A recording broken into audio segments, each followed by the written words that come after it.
Good morning बच्चों। मैं आज कक्षा 10 के छात्र छात्राओं को हिंदी गद्य का विकास के बारे में आप लोगों को हम बता रहे हैं। आज मैं जो पिछली वीडियो आप लोगों को भेजा हूँ उसे आगे का मैं पढ़ाने जा रहा हूँ कि हिंदी गद्य का विकास कैसे हुआ। तो खड़ी बोली है ना, खड़ी बोली गद्य का प्रारंभिक रूप, ये हेडिंग है, ठीक है।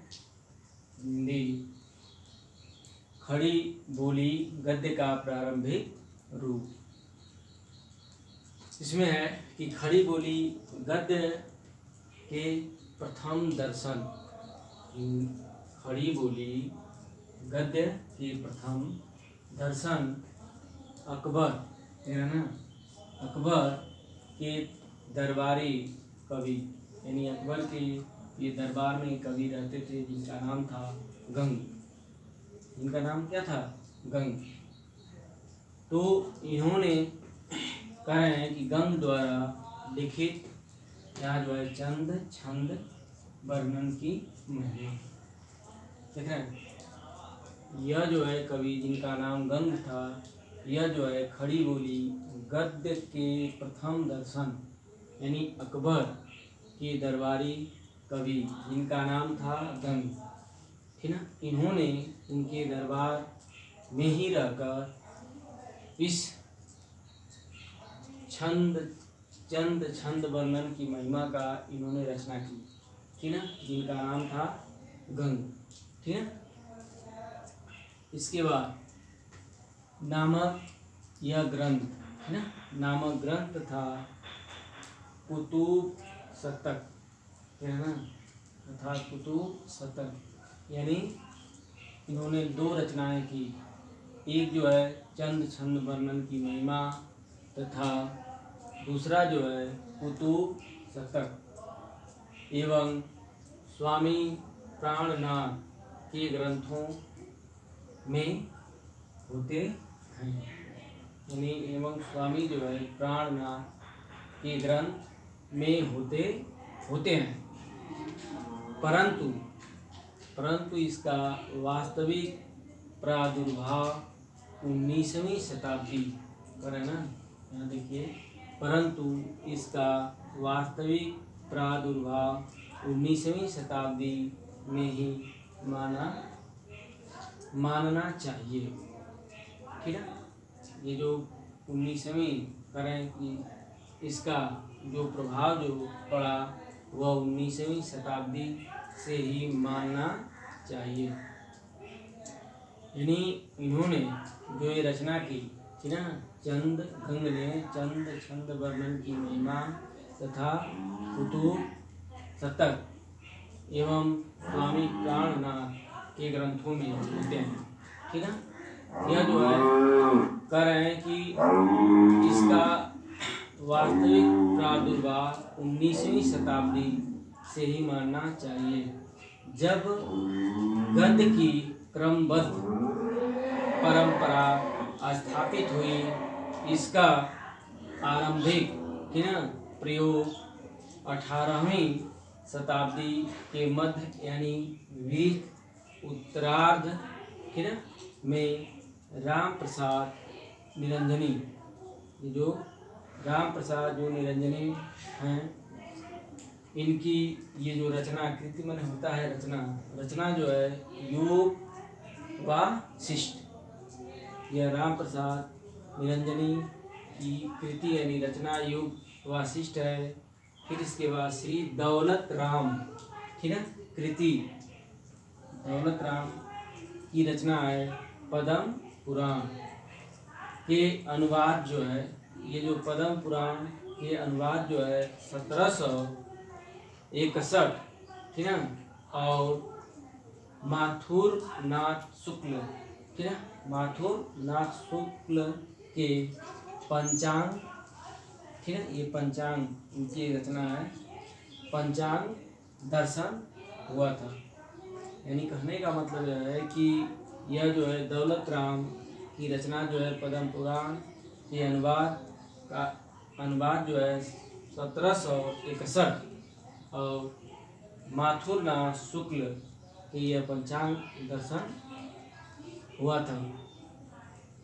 जैसे पंचांग का मतलब आप जानते हैं, जैसे खतरा हुआ, कैलेंडर हुआ, जो पंचांग हम लोग देखते हैं, ठीक है। तो यह जो है माथुर कुमार शुक्ल ने इसका दर्शन इन्होंने कराया था। तो खड़ी बोली गद्य का प्रारंभिक ये रूप में, जैसे इसके पढ़ाने का मतलब यह है कि इसमें बस आप लोग इतना ध्यान दीजिएगा कि साहित्य को यानी बढ़ाने वाले कौन कवि थे और कौन लेखक थे, उनकी कौन सी रचना है, ठीक है। जैसे मान लीजिए ये गंग कवि किसके दरबार में रहते हैं, तो आप लोग लिखिएगा अकबर के दरबार में। इन्होंने किसकी रचना की, तो चंद छंद वर्णन की महिमा और कुतुब तक, ठीक है। इसके बाद इसमें जो है 19वीं शताब्दी में, यह जो शताब्दी से ही मानना चाहिए जब गद्य की क्रमबद्धता परंपरा मैंने स्थापित हुई। जब गद्य की क्रमबद्ध परंपरा जब स्थापित हुई, तब इसका जो है आरंभिक प्रयोग इसमें 18वीं शताब्दी के मध्य यानी बीच में यह राम प्रसाद निरंजनी, ये राम प्रसाद जो ये लेखक जो निरंजनी हैं, इन्होंने इनकी ये रचना अपनी जो है युग वासिष्ठ और श्री दौलत राम की रचना है पद्म पुराण का अनुवाद जो है 1761 में, ठीक है। और माथुरनाथ शुक्ल से पंचांग दर्शन हुआ। इसके बाद आपका आता है आधुनिक हिंदी गद्य के प्रमुख लेखक, रीडिंग है ना, इसे आधुनिक गद्य हिंदी के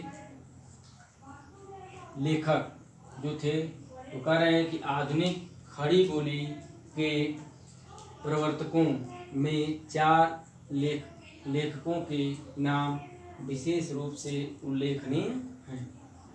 देख रहे हैं ना, आधुनिक हिंदी गद्य के प्रमुख लेखक कौन कौन थे, तो आधुनिक खड़ी बोली के प्रवर्तकों में 4 लेखकों के नाम विशेष रूप से उल्लेखनीय हैं।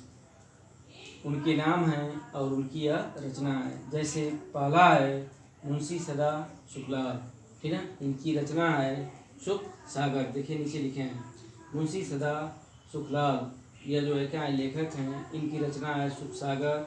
दूसरे नंबर पे आते हैं ईसा अल्लाह खां, इनकी रचना है रानी केतकी की कहानी, देख रहे हैं ना। फिर तीसरे नंबर पे आते हैं लल्लू लाल, इनका जो है रचना है प्रेम सागर। चौथे नंबर पे आते हैं सदल मिश्र, इनकी रचना है नासिकेतोपाख्यान। यानी ये जो 4 ये जो लेखक हैं, उनकी जो ये रचनाएं हैं, ये आधुनिक हिंदी गद्य की प्रमुख लेखक हैं। वैसे और भी तमाम लेखक हैं, लेकिन इन लोगों का नाम विशेष रूप से आया करता है और अक्सर करके पूछा भी करता है बोर्ड में, जान लीजिए। पूछ देगा कि सुख सागर किसकी रचना है, तो आपको लिखना पड़ेगा कि मुंशी सदा शुक्लाल। पूछ दिया रानी केतकी की कहानी किसकी रचना है, तो ईसा अल्लाह खां की। फिर पूछ दिया कि प्रेम सागर किसकी रचना है, तो आप लोग लिखेंगे लल्लू लाल, ठीक है ना। इसके बाद पूछ दिया नासिकेतोपाख्यान किसकी रचना है, तो सदल मिश्र। यानी कहने का मतलब ये है, जो हम ये लिख रहे हैं, जो नीचे जो टिक लगा रहे हैं, तो इसमें कौन लेखक हैं, उनकी कौन सी रचना है, उस पर आप लोग विशेष ध्यान दीजिएगा, उसको याद करिएगा, क्योंकि परीक्षा में यही पूछता है। तो आज मैं अपनी वीडियो यहीं समाप्त करता हूँ। आगे जो है इसके आगे फिर अगली वीडियो में हम बताएंगे। इसके लिए जो है धन्यवाद।